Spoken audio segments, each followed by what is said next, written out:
तेरी बीमारी आज यीशु के नाम से चली जाएगी।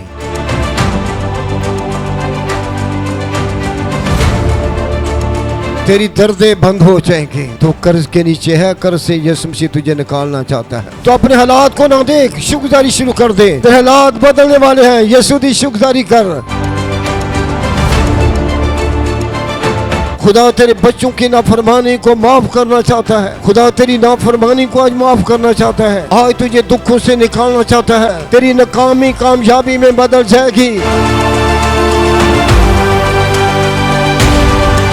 हमें खौफ खाने की जरूरत नहीं है। इस जंग के अंदर, हालात के अंदर, जब हमारे कानून आंखों के सामने ये बातें होंगी कि कहीं भी हमला हुआ है, लोग के घर तबाह हो रहे हैं, लोग मर रहे हैं, जंगों में तो ऐसे ही होता है, लेकिन हमें कोई खौफ नहीं होना चाहिए। पावे जे कर हाड़ भी आवे, तेरे दाहिने हाथ 10,000 गिर जाएंगे, तेरे बाएं हाथ 1,000, पर वो तेरे नजदीक नहीं। खुदा हमारी पनाह और कुव्वत है, मुसीबत में हमारा मददगार है। अगर आप किसी दुख में, मुसीबत में पड़ जाते हैं, आप खौफ ना खाएं, बेदिल ना हो। खुदा का आपके साथ वादा है।